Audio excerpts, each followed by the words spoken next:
জ্ঞানযোগে ভগবান শ্রীকৃষ্ণ অর্জুনকে বলছেন, কিং কর্ম কিম কর্মেতি কবয় পাত্র মোহিতা তত্তে কর্ম প্রবক্ষ্যামি যজ জ্ঞাত্বা মোক্ষ শেষুহাত।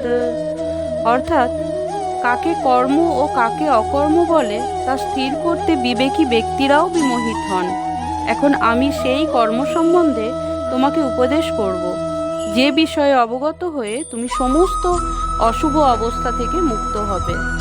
কর্মণো হ্যপি বদ্ধব্যং বদ্ধব্যং চ বিকর্মণো অকর্মণশ্চ বদ্ধব্যং গহনা কর্মণো গতি। অর্থাৎ কর্মের নিগূঢ় তত্ত্ব হৃদয়ঙ্গম করা অত্যন্ত কঠিন, তাই কর্ম বিকর্ম ও অকর্ম সম্বন্ধে যথাযথভাবে জানা উচিত।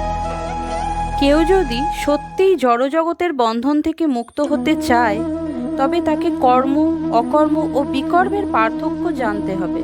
তাকে কর্ম কর্মের প্রতিক্রিয়া এবং বিরুদ্ধ কর্মের পুঙ্খানুপুঙ্খ বিশ্লেষণ করে দেখতে হবে, কারণ এটি একটি অত্যন্ত কঠিন বিষয়বস্তু। কৃষ্ণ ভাবনা এবং তার পরিপ্রেক্ষিতে সম্পাদিত কর্ম সম্বন্ধে বুঝতে হলে প্রথমেই ভগবানের সঙ্গে নিত্য সম্পর্কের বিষয়ে জানতে হবে, আর সেটি হলো জীবের স্বরূপ হয় কৃষ্ণের নিত্য দাস। তাই কৃষ্ণ ভাবনায় ভাবিত হয়ে ভগবানের সেবা করাই প্রতিটি জীবের পরম কর্তব্য। সমগ্র ভগবদ্ গীতায় ভগবান আমাদের এই সিদ্ধান্ত অনুসারেই শিক্ষাদান করেছেন। এছাড়া অন্য যে কোনো চিন্তাধারা এবং কর্ম এই সিদ্ধান্তের বিরোধিতা করে, তাকে বলা হয় বিকর্ম, অর্থাৎ নিষিদ্ধ কর্ম।